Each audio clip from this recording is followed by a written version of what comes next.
My days working, taking care of my little ones can be a lot. I checked out care.com and it was so easy for me to find local, experienced, and background check sitters. Finding our babysitter was way more affordable than I thought. Care.com makes it super easy. Search for qualified candidates. You can view their profiles, read reviews and ratings, check their availability, send messages directly, and get the help that you need. Care.com should be every person's go-to. JamesAllen.com is the online destination to easily design a customized engagement ring and save up to 50% compared to traditional stores. You pick a diamond, whether it's lab-created or earth-created, James Allen has over 200,000 conflict-free stones. Then you pick your ring setting and metal. And if you need some help, they have real-time diamond consultations available, where an expert can walk you through it all. Get 25% off your order at JamesAllen.com, code podcast. That's JamesAllen.com, code podcast.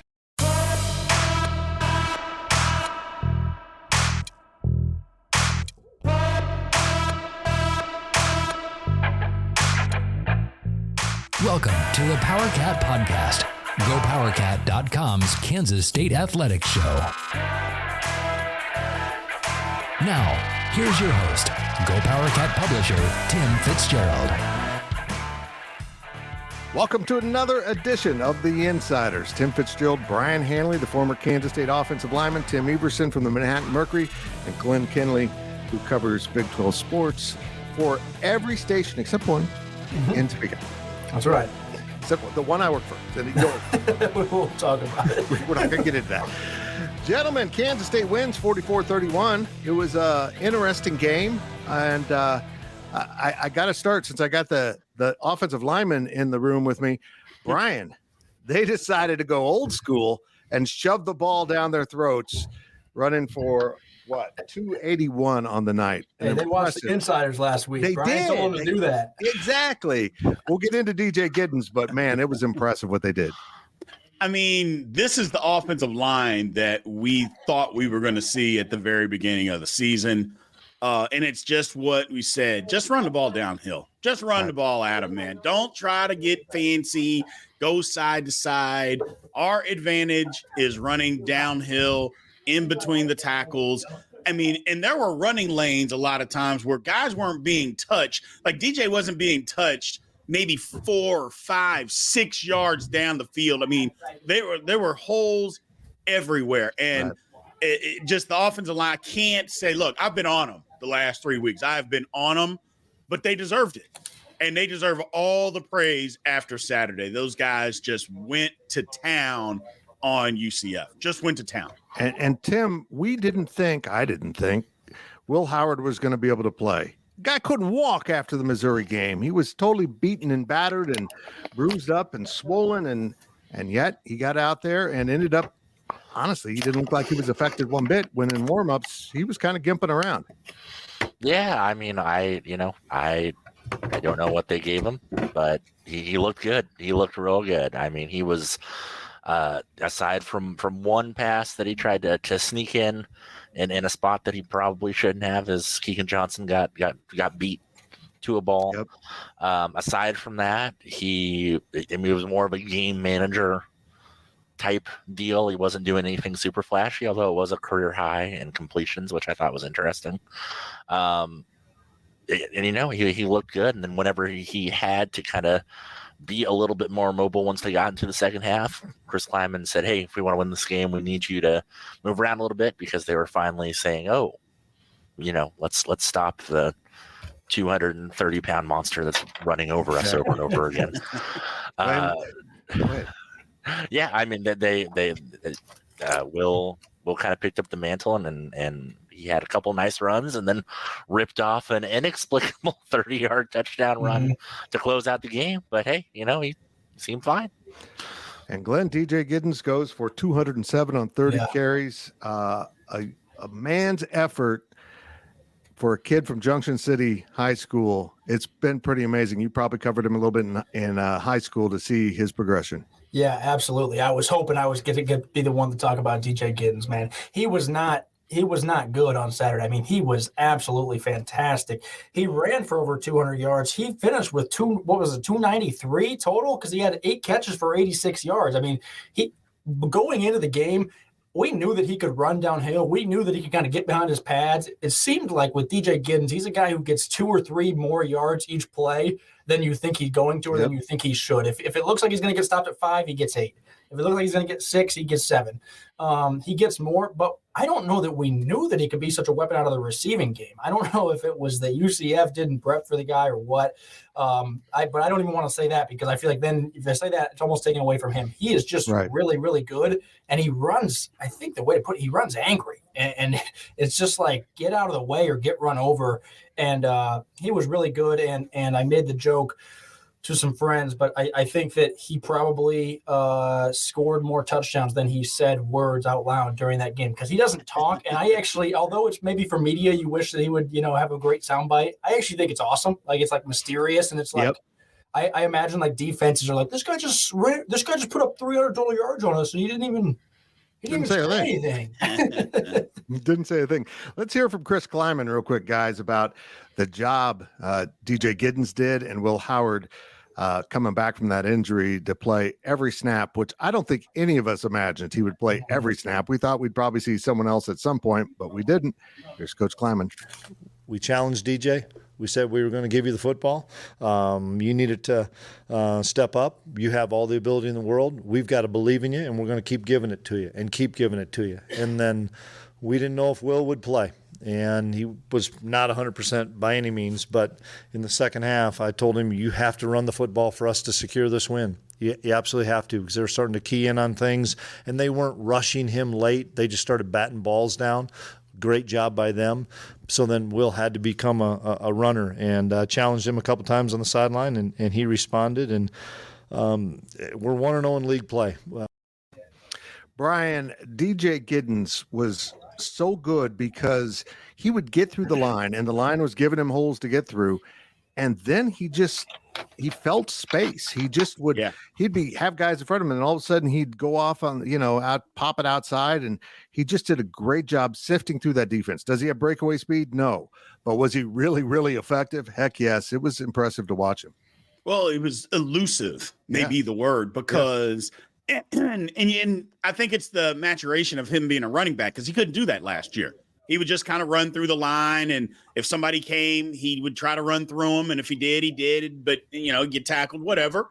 But he didn't do that. He was running, cutting inside. It was almost like he could see things happening. And look, I've been there as a player. When things start to slow down for you, man, it's crazy. It's like, oh, yeah, I see this happening. While you're moving full speed, everything just happens so slow. I can cut this way and get more yards. Oh, somebody else is coming. I can cut the other way and get more yards.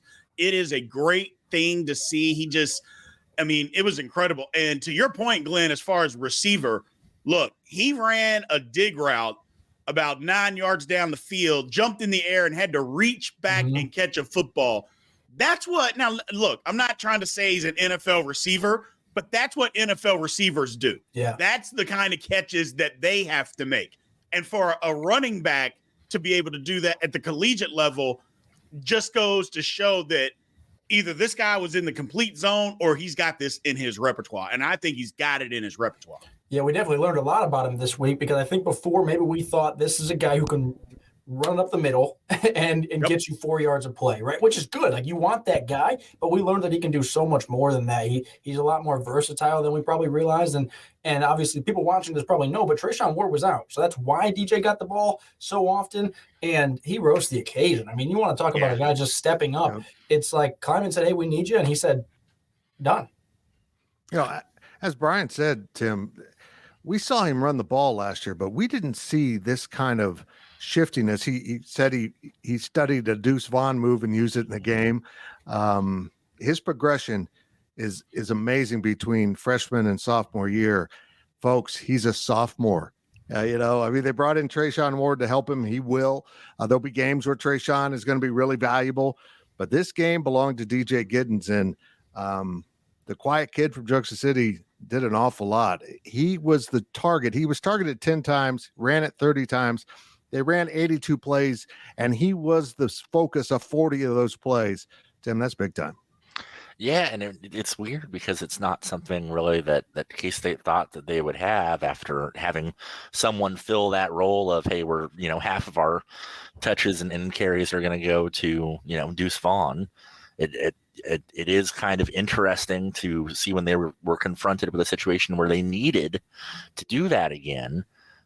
It worked out incredibly well. What that means for the whole tandem, I don't know. I mean, I would imagine that there are going to be better run defenses than UCF had, although I don't think that UCF was necessarily bad either coming in. I think that they were around like 50 or so in total rushing yards in the nation. So not awful, but I don't know. I mean, it was impressive to watch, and it really is just kind of scratching the surface for DJ as far as what he's going to be able to do.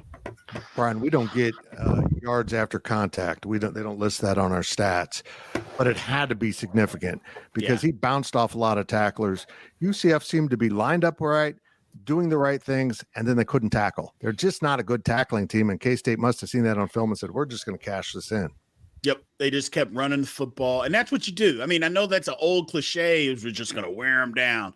Well, technically, I guess maybe that happened, but I mean, this wasn't fourth quarter runs that we saw all this stuff happening. It was first quarter runs that we saw this happening. He was just running through, bouncing off guys, didn't run out of bounds, which me, Fitz. I love when a running back does not run out of bounds, and just kept fighting for extra yards. And I'm like, you know what? This guy gets it. He gets it. And he is. And I think it's time that we just have to say that he's good. He's just that good. Now, granted, it's one game, so I don't want to go off the deep end, but that was a really, really good game. Yeah, it was impressive. But UCF did score 31 points, Mr. Kinley. And I asked Chris Kleiman about giving up some deep passes. He got a little surly with me in the postgame, talking about their great athletes, which they had, certainly. But this is the second week in a row where we've seen K-State's pass defense have some issues with guys getting deep on them and just the overall speed giving them trouble. Yeah, and it was just defensive breakdowns on a few of them, including the flea flicker is probably the one that pops out the most, right? But it's hard to say how much of this was okay. With Missouri, it was almost can they keep up with Luther Burden, right? In this one, it never felt like that. Like, again, they did have athletes, but it never felt like, oh, that guy was just better. It felt like at times, and I don't know, we talked about it last week, I don't know if it was confusion or panic or what it was, but it felt like at times they just fooled them, and they just did. And that's probably the concern. Now, if for me personally, I'm open to hear what y'all think, but I would rather have that can get fixed. If you don't have the speed or the athletes, you can't really fix that. You can fix some confusion. Right. Hopefully they can clean that up. But again, what is this, the second or third week in a row that we've saw Troy, it didn't affect them, but we saw it a little bit. Yep. Missouri, it did hurt them. And this one, it almost hurt them. But, luckily UCF made a lot of mistakes too. Yeah, you just summed up why my athletic career never went anywhere. The overall lack of speed and athleticism kind of did me in. It happens to the best of us. I know. Well, even the worst of us. Yeah. Tim, this was a really positive sign, though. I saw the defense do some things. They gave up the one signature run again. They've done it 3 games in a row where they let one run pop off. But other than that, they did a pretty good job of physically up front. And if they continue to take away the run from teams, this is going to be a tough defense, even if there is some yardage given up through the air. And this was a UCF team that was running it on everybody with great success. I mean, they were second best behind Air Force, which is, I mean, that's all they do is run. And it seemed like after that first drive that it was like, okay, this is going to be the same problem. But once they tightened up, they started to pass more, which ended up hurting the defense a little bit, but they looked really good, and they started to get a lot more pressure on sophomore Timmy McClain, and that caused a lot of problems for him. But overall, the run defense wise was very positive. Brian, Jim in our chat wants to know, they're shuffling a lot of guys in on defense, rotating a lot of guys through, which I think is just a Joe Klanderman trait. But I guess he wants to know, is it kind of causing them trouble because they've got so many new faces when they're getting into that rotation? I mean, on defensive backs, it can cause problems. Now, if we're talking about defensive linemen, then no, because you have to rotate defensive linemen. It's just you can't play the whole game. Defensive backfield, yeah. I mean, you're running in and out, especially if you're not getting the call right. I mean, and sometimes it's a matter of I played with this guy a lot. I know what he's going to do in this certain situation, regardless of the call. If a guy's running this route, I know where he's going to be, and I can be here, vice versa. So, yes, that can be an issue. Again, it's kind of like the offensive line. At some point, you got to settle on some guys and say, these are the guys that are going to be out there. Because, again, secondary is not a position where you're just running guys in and out. That's not going to work. It's not going to work. Well, it wasn't all beautiful for K-State. I was a little dismayed at the special teams play. They had a great punt. 69-yarder, beautiful, but they missed a field goal that was short, missed an extra point. They gave up a return. They just didn't look as efficient. And we asked Coach Kleiman about it in postgame, and this is what he said. Well, we can't miss the PAT, period. I mean, we can't do that. Jack Bloomer had a bomb of a punt, which is a big, big positive. We took some starters off kickoff. They've got two electric, great players back there, so let's give them credit as well. Something that we have to shore up. We had two penalties that we can't have on special teams that took some field position away. But we're playing some young guys, and we're going to keep working them. Brien, K-State not playing special teams well. Got me right here, man. It's 4. Yeah, it's hard to watch. It was painful to watch. Yeah. I mean, there was even a play where Keegan and Phillip got into an argument over who was supposed to catch. I'm like, okay, guys, look. And I get it. Everybody's trying to make a play, and we haven't made one. And everybody's trying to make a play. But at some point, we got to get it fixed because, again, the special team, let's just call it what it is. It was bad. It was bad. I know Coach can't say that. He's not going to say that. He's got young guys out there, but that's not an excuse. It's never been an excuse at Kansas State. We've always had young guys on special teams because special teams is effort. Literally, that's all that it is effort. And, yeah, I get some guys have to have ability, but it's effort, just running down the field, covering, blocking, and guys just have to be better. We have to put a little bit more emphasis. I'm more worried about the kick game than I am anything else. I mean, you can't – I mean, he said the PAT, yeah, you missed it, but the field goal I thought was worse. Yeah. So we just can't miss those things, man. Man, Tim Everson, they got to clean this up. They just this will be a point of intolerance for K-State fans because this has been kind of the secret sauce for so many years. People look at the stats and go, how did K-State win this game? Oh, there's a long return here. It's like hidden yardage that you can't account for. Oh, they blocked a punt too. That's how they won. And giving another team the opportunity to steal that from you, man, that just doesn't sit well. Yeah, it's been the equalizer for 30 years now, and that's great to have that. I don't know. It's very interesting because obviously when Kleiman came in, there was not this level or K-State's level of emphasis on special teams at North Dakota State, but he seemed to be very open to making it more of an emphasis and making that part of the culture. His part of the culture, and into his culture, and everything. But I know they've had some, analysts and stuff kind of cycle through on the back end there. I don't know if that, affects things as far as who's in charge and how that happens.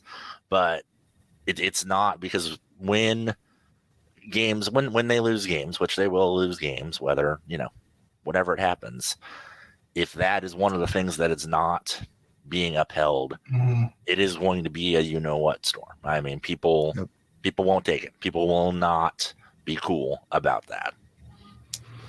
Glenn, I will be at the front of that storm. I know you will.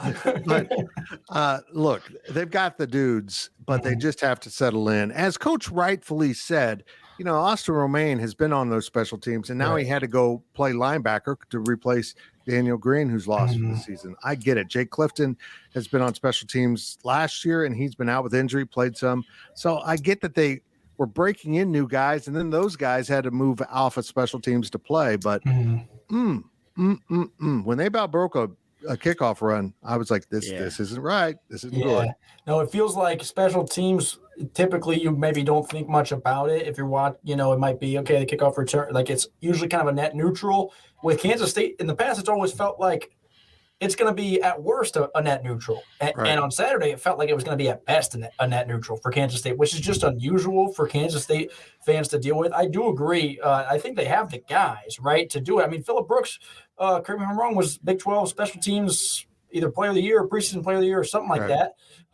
He's one of the best there is, but they got to get it figured out. I think it probably should help moving forward that they have a guy like Seth Porter, who's a veteran and who's a captain, who I think almost if you were splitting up the groups, you're going to send Will Howard with your offense, and you're going to, before he got hurt, at least you're going to send Daniel Green with your defense, and you're going to send Seth Porter with that special teams. I would think he's going to take a lot of responsibility this week. He's going to be a key piece in getting that cleaned up because he's a guy who's been there long enough to know that standard that we're talking about. And he's probably, I'm guessing, going to instill that in some of the younger guys. Hey, this is not okay. Right. It's not. And they did get some guys back. We mentioned Will Howard played, but Christian Duffy came back. And Brian, I certainly want to ask you about his play. Big Duff came back. He played about half of the offensive snaps. I think he played a little bit more than they planned on. And they're heading into the off week now. And so they've got Duffy that now has 2 weeks of practice leading up to the Friday night. Well, not 2 weeks because they play on a Friday night. Don't start me on that. Friday night game at Oklahoma State. They also have Jake Clifton, who surprised everyone by playing. He wasn't expected to come back until Oklahoma State. He played a number of snaps against UCF. He wasn't as fast as he has shown in the past. And they're just getting some bodies back, but it is kind of weird having this early off week. But let's hear what Coach Kleiman said about some of these guys. It was huge to get Duff back, but now we get 2 weeks to practice with him so that he'll be full speed. We get 2 weeks to practice with Jake Clifton at full speed. We get 2 weeks to practice with Garrett Oakley, who played a handful of snaps at full speed. So I'm excited to get a few more bodies back there. Yeah, I forgot to mention Garrett Oakley leading to that. That's a massive tight end. He's running around out there. I'm like, they've let a giant come onto the field. So he was a presence. But, Brian, give me your evaluation of that right tackle spot with Duffy out there. I thought he did fine. I mean, there were some plays that he missed, but I think that was more either conditioning or timing type of stuff. But I thought he did fine. I thought he was opening up holes. He was drive blocking. Like I said, there were some plays that he missed, but you expect that coming back and being out for so long. That's the thing. I mean, it's not like he was out for a week or two or anything like that. He's been out for so long. So I thought he did well. I think this bye week is going to be huge because if I know coaches, like I think I know coaches, they're going to show him the tape. They're going to show him where he wasn't in shape, and they are going to work him to get into shape over the next 8 to 10 days. And I think against Oklahoma State, he'll be ready. I don't think I could get in shape in 2 weeks, Tim. I think I need more time than that. I don't think. Hey, you don't have the K-State coaching staff, though. They might be able to do it. Yeah, Coach Drew would probably. I don't even want to think about it. I'm not going to sleep tonight thinking about it. If you have you on the path for about 5 days and then you quit the team. Yeah, Coach Drew just yelling at me. Starting with, get out of bed. Okay. Look, guys, this K-State team has an upside that we haven't even come close to seeing. And Tim, Coach Kleiman alluded to that when asked about his offense putting up 44 points and all those yards. He said we're not even close. And he mentioned the receivers. They're just not getting the kind of consistency out of the receiver core that you need to once you get into Big 12 play. It's an ongoing concern that they threw so much to the running back and a group of 3 tight ends. I think there was 20 targets out of those guys, the non-receivers. It's crazy. Yeah, I mean, they did lose RJ Garcia midway through the game, which is significant.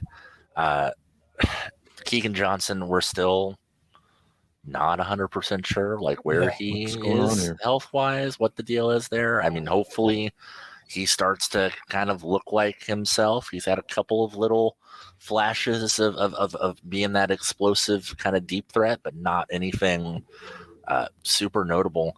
And then aside from that, it's Jaden Jackson and Ben Sinnott, which, I mean, we knew about Ben Sinnott, and he's been what we thought he was going to be for the most part.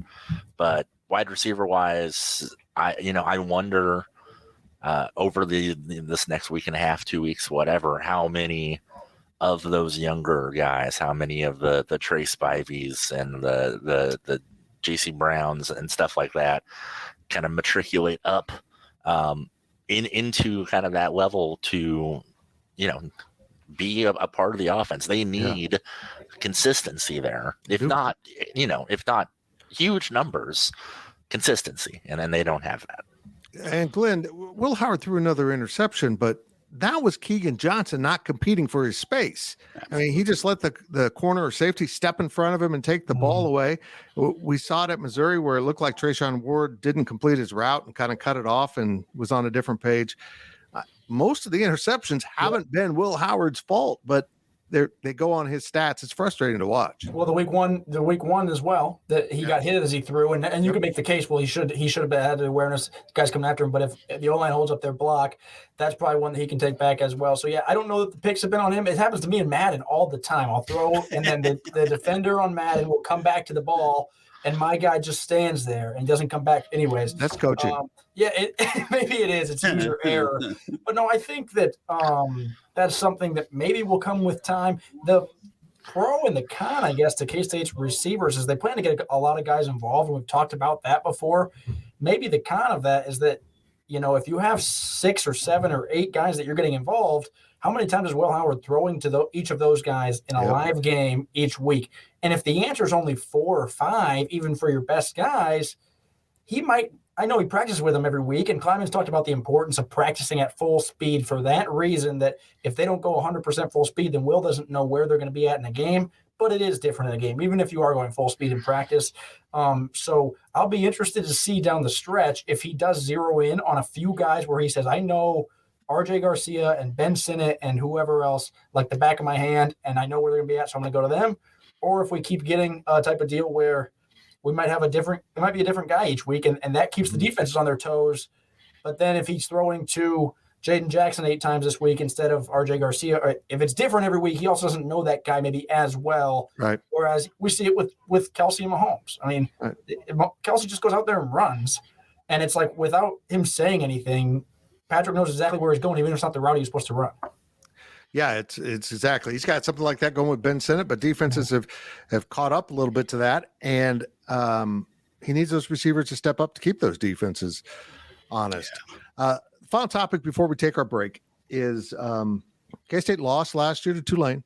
The last non-conference game went to Oklahoma and won. This time they lose at Missouri on in a heartbreaking fashion. Let's be honest here. Tulane wasn't heartbreaking. They just kind of beat K-State. They just didn't let them get back into that game. But this one stung. It provided a lot of adversity for the team. Here's what Coach Kleiman said about the culture of this football program and bouncing back from those troubles. Yeah, we strive on overcoming adversity, and we always talk about, average teams get destroyed by adversity, good teams survive it, great teams get better because of it, and that's what we want to be.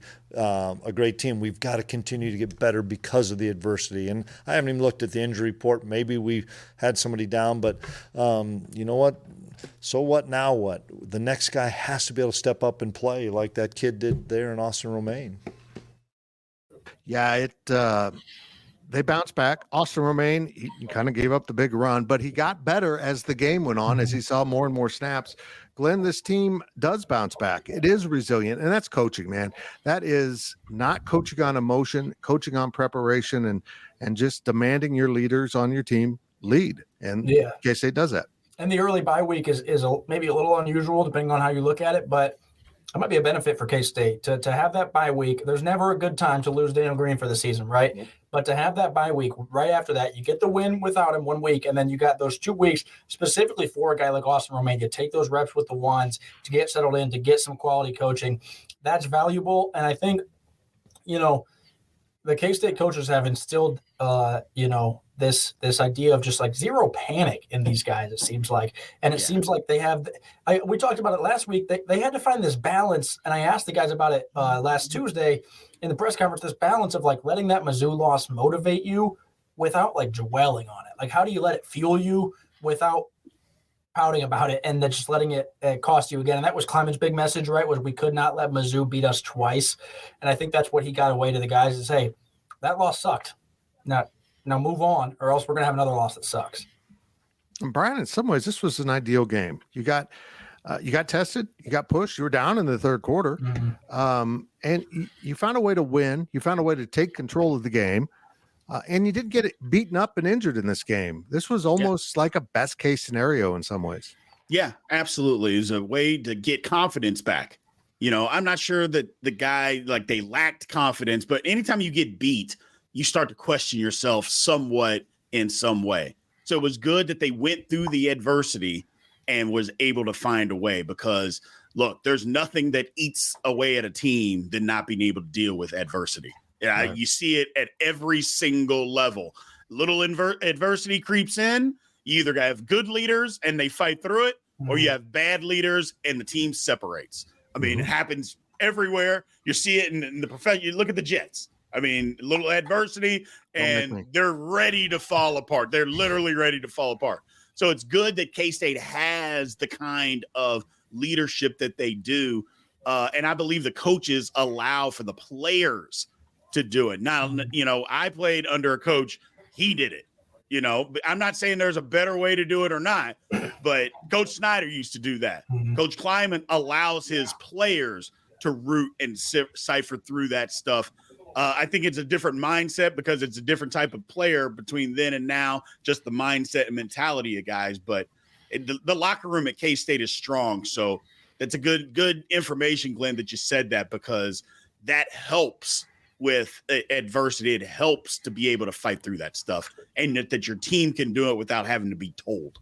And Brien, I'm wondering if you could speak on this. Sorry, Fitz. Sure. Being a former player, how big is the timing of this when going to the bye week? You got 2 weeks to think about that last game. So if it was bad, you got 2 weeks of the fans ridiculing you. You got 2 weeks to dwell on the play that you missed, and you got 2 weeks to say, maybe what if we can't bounce back? But instead, Will Howard runs for 35 yards, and you're like, oh my gosh, these guys, you know, and you go in there, they got to be feeling pretty good right now. Yeah, they do. And it's huge. Huge. Like I said, the confidence level, number one, to get that bad taste out of your mouth. I mean, to lose the way that they lost because they know they didn't play their best. That is what eats at the crawl, is that they know they didn't play their best and then they got beat. Okay, you know, if they beat us and we did everything that we could, that's something different. Okay. But so the bye comes at a perfect time. Not only do you get that bad taste out of your mouth, you also get to, first of all, K-State needs to heal. That's another thing. I mean, everybody's going to be banged up. It seems like we got banged up early this season. So K-State gets to heal, got the bad taste out of their mouth. I know it's an early bye, but honestly, I think it's a good week for this to happen. Tim Everson, last year, they go to Oklahoma. They come home 3-1. This year, they beat UCF to go to 3-1. Compare where these two teams are, if you can. How this team matches up to where K-State was after 4 games last year. I think last year, the Oklahoma game, it was kind of they kind of found themselves a little bit there, even though I don't think it truly, like, fully happened until the TCU game when Will Howard kind of took over. But in their minds, when they were going to be an Adrian Martinez-led team, they kind of saw, okay, this is our road to success. This is how we need to play to win games. I don't know if this team is quite there yet. I don't think that UCF is quite on, well, even though we found out Oklahoma was quite bad last year. But the perceived level of Oklahoma at the time, that was a much bigger confidence boost to go in there and kick their butt than it was to beat UCF this week. But I think that I agree that this bye week comes at a kind of a crucial time, not only for the healing aspect, but just to kind of shore up. So many things have been exposed that need to be fixed on both sides of the ball.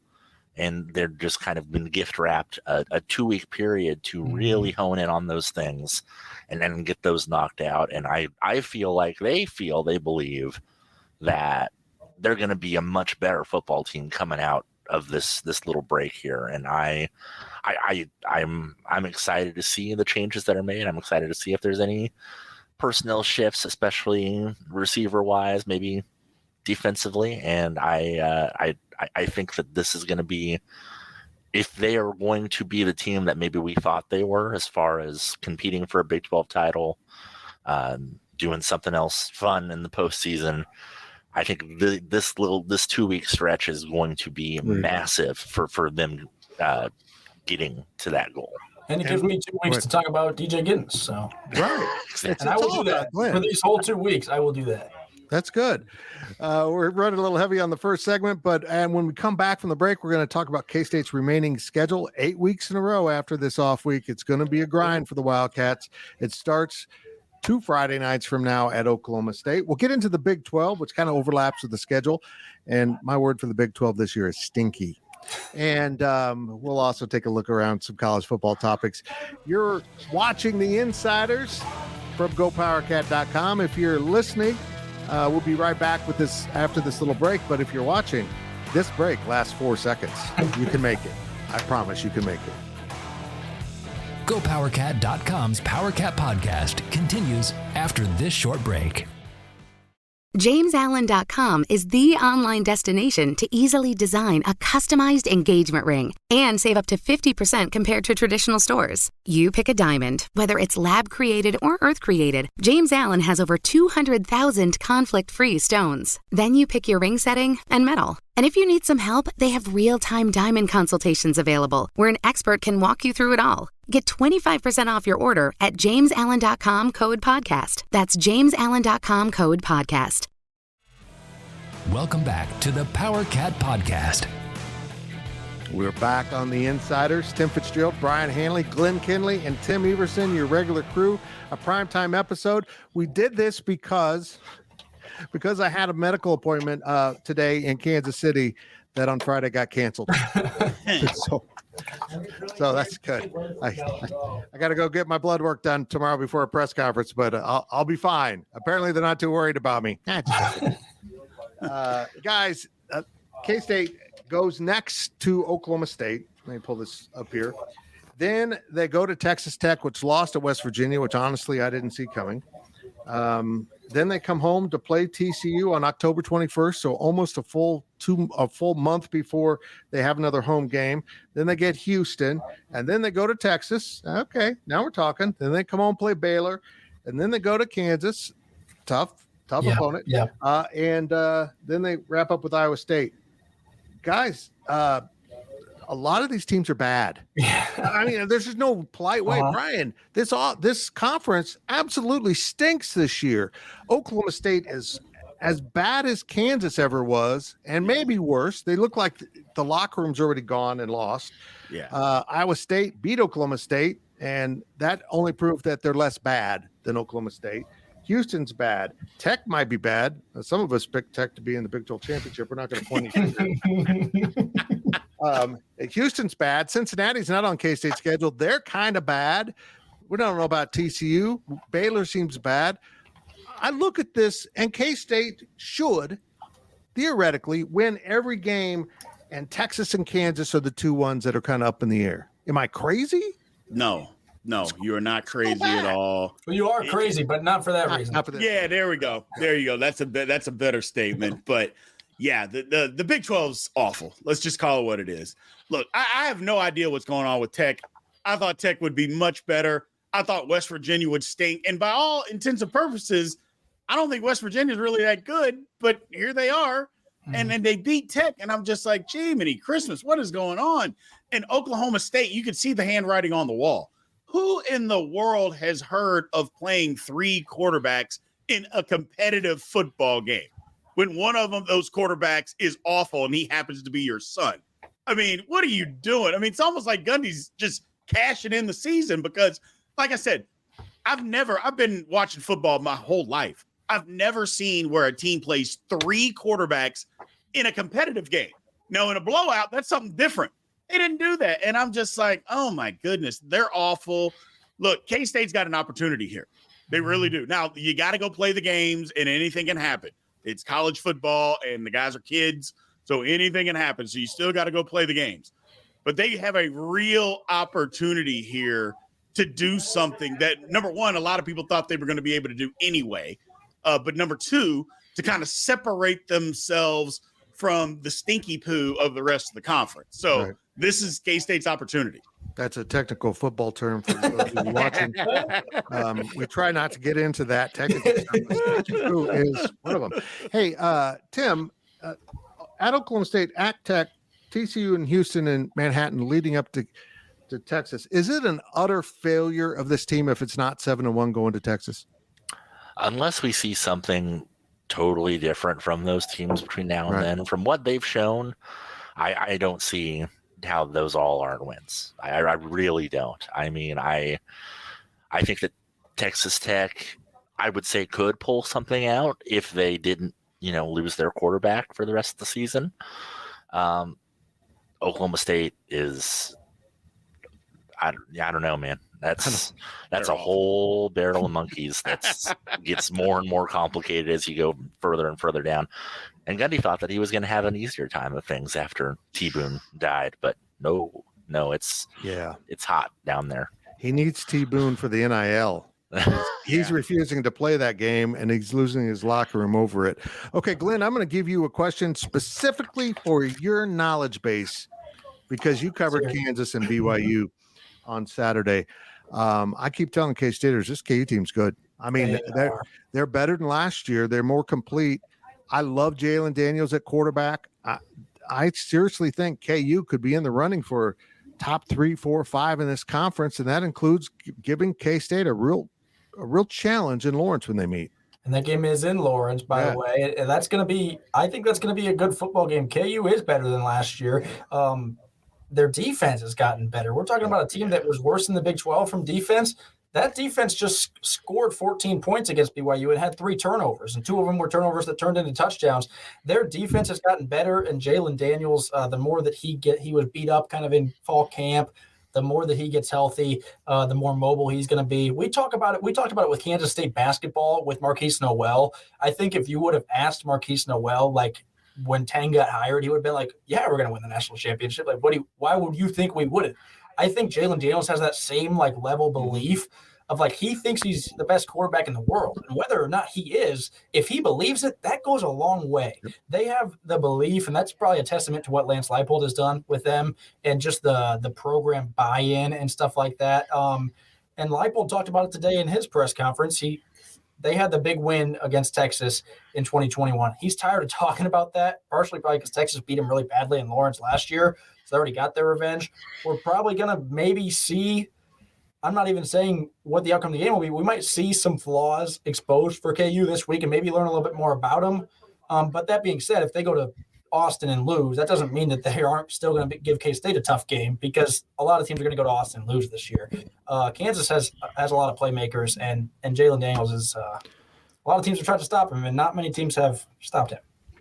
They got a huge test at Texas, but then they've got UCF coming in, Brien, and I think that's going to be a great measurement for K-State to understand where Kansas is at. Maybe Plumlee comes back at quarterback. I'm not sure what his schedule is for the Knights, but I'm intrigued by KU, and I think he's doing a great job. Lance Leipold's doing an incredible job there. But this is a series Kansas State's owned, and that thing just kind of lingers out there in game 11, just waiting out there on the horizon. It's going to be packed. It's going to be fun. This season's going to be fun to watch unfold. Yeah. Well, the thing about Kansas, and a lot of people aren't talking about it because of Jalen Daniels, is that they replaced their front 4, and all those guys can play football. Yeah. So they have a good – they're just better on defense. It's kind of what Glenn said. They're just better on defense, man. So that was their Achilles heel last year. They could score 40 points, but they were going to give up 45. I mean, there was no ifs, ands, or buts. They were giving up 45. So that's not the case this year. Nope. That's just not the case this year. So you're going to have to play Kansas to beat them because they're not beating themselves. Mm-hmm. You know, they're a well-coached football team. I'm interested in the game this week. I really am. I think Kansas is going to give Texas – now, they always play them tough, minus last year. That was different. But I think they're going to give them everything they want. I really think they're going to give them everything that Texas wants. So that game at the end of the year, the second to last game that K-State plays, I think it's going to be – it'll also be different because Kansas is going to be good. And usually K-State gets in about half of the crowd, if not more. Right. They're not getting in half at this game. Nope. That's not happening this time. We talked about it last week and said that was maybe the only week that KU fans were rooting for K-State when they were playing Missouri. This week might be the only time when K-State fans are going to root for KU There because, you go. it's like the old TV show, but you replace it with Texas. Everybody hates Texas. It's kind of the Big 12 motto right now, it feels like. I mean, I was shocked to see Texas open as an 18.5-point favorite. That's a huge number for as good as KU's playing. But, Tim, we could welcome in 4 new schools into this conference. We knew Houston was kind of caught in between, and Cincinnati had a coaching change. But UCF and BYU kind of brought some confidence that they were going to come here and compete right away. They all lost their Big 12 openers, which maybe shouldn't be a surprise. Who do you think is going to shake out from the newcomers and actually be competitive? I still think BYU is good. I mean, they took down Arkansas, which the state of that Arkansas team is in flux currently, but that's still a win on the road. It's solid. But if I had to pick one, it is probably UCF. I think that we don't know how last Saturday goes if they have John Reese-Plum. I think he just adds another dimension to that offense. K-State, I think, still could have won that game, but I don't think it would have been as in hand as it was through most of the fourth quarter. But I think that they have enough Big 12 level athletes. They have top level transfers. They got guys from Alabama and all that good stuff all over that Kobe Brown, right? The wide receiver. He's a stud. I think UCF is kind of the next one to once they figure out a couple little things, will be right at the top. One more topic before I let you go. I know Brien Hanley wants to watch Monday Night Football desperately, although his Steelers won yesterday, so that's good. Yes, sir. He's in a good mood. The Dion show came to a crashing halt. Emphasis on crashing. Oregon's still scoring points as we speak. Look, the truth is they are an improved football team, Brien Hanley, but they're not all that yet. They just don't have it. They've got some flash players. He did a great job, particularly in that opener at TCU, using those guys, putting those guys in places to be successful. But now they got some film on them, and they got Oregon, and they got run out of the building. And now they're going to get USC, and they're going to get run out of the building. But still, much improved. But I'm kind of relieved that we got to tamp this down, this excitement down a little bit. Well, the thing about it is there's 2 different aspects of it. Number one, I've been on several different podcasts, and I've been saying it for months. Colorado's got about 8 to 12 good football players. Right. 8 to 12 good football players. Their top 44 is awful. It's just not good. The offensive line, the guys are tall, but they're not physical. So, their offensive line isn't good. I know a bunch of people gave Tom Luganbill from ESPN a bunch of flack when he said they don't know how they're going to keep them upright. Well, they played against a team that actually had some athletes, and they couldn't keep them upright. So he wasn't wrong. He just wasn't wrong. Yeah. It just TCU didn't have the type of athletes to be able to exploit that. But it's just what you said. They got some film on them, and they were just outmatched everywhere. I mean, their DBs were just bigger and better than the Colorado receivers. We know on both sides of the line they were going to be better. They were just bigger and better. And I think people get caught up in they love the Dion story, and they love how he's doing it and changing how college football is done within the rules. And I love it. But at the same time, a lot of those same crazy people can't be realists and understand they don't have the horses yet to be able to do it. They just don't. When we talk about the Lance Leipold and his turnaround at KU, he won 2 games in his first year at Kansas. That's right. Like for Dion to turn this around at Colorado, they don't have to go to a bowl game this year. If they win 3 or 4 games, like that's still a step in the right direction. Well, here's the thing, and I don't mean to cut anybody off. At the beginning of this season, if you'd have said that Dion in Colorado was going to win 6 games, you'd have said he's the coach of the year. We would have said that he deserved coach of the year from what they looked like and what their roster has been basically the past 5 years. It's been horrific. To get to 6 wins, oh, he's the coach of the year. Now people are saying, well, if he gets to 6 wins, it's a failure. Right. I just don't understand that. That's insane to me. And Glenn, you represent Fox here. They're going back for big moves again every week. Pencil them in for every Saturday, not through the fall, but actually through March, just in case Prime takes over the basketball program. Come on, man, what's going on? It seems like they're going to be there every week, man. But I do want to say, Fitz, when you started introducing this, you said they're going to get blown out by USC this weekend. Coach Prime just texted me, said that it's personal, actually. So I do expect him to give like the Ryan Day rant that we saw at Lou Holtz. I expect you to get that from Prime if they win this game. Well, I'm impressed that you've got Coach Prime on the texting machine. That's important. Yep. Tim, let's wrap it up with you. Let's say Kansas State is 7-1 going to Texas. I would imagine Texas is going to be very similar, if not unbeaten at that point. Is that the epicenter of college football on that weekend? Will we see big noon Saturday or the College Game Day crew there in Austin for that game? I would think so. I don't know. I wouldn't be surprised if there's some other pretty significant late season matchups. I don't know off the top of my head kind of what is happening that weekend, but it's going to be big. And the hype is going to be enormous, especially around here, and especially the hate is only going to build throughout the season. I mean, that is for everyone who's not Oklahoma and Texas. That's really what's powering teams through this. Yeah. And I'm not sold on Oklahoma yet. No. Absolutely not. Absolutely. They played absolutely no one. They got an easy schedule. Yeah, they got Iowa State schedule this weekend. I think they're going to get blown out by Texas again. Yeah. I think Texas is going to line up and just run right over them again. I would tend to agree with that.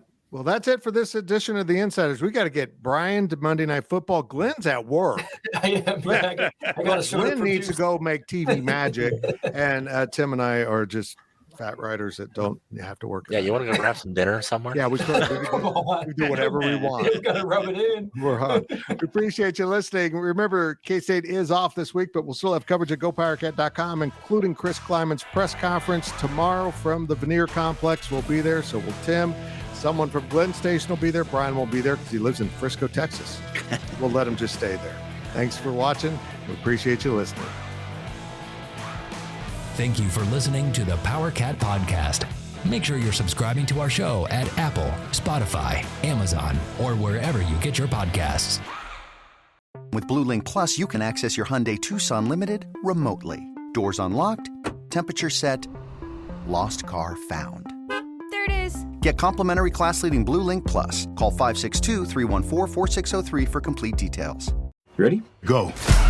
Mission Impossible Dead Reckoning is coming to Paramount Plus. Hang on! It's off-the-charts spectacular. Go, go, go! Tom Cruise has outdone himself. The world's coming after you. Stay out of my way. Prepare for one of the best action movies ever made. This is getting exciting. Mission Impossible Dead Reckoning. Streaming January 25th on Paramount Plus. Rated PG-13. Some material may be inappropriate for children under 13.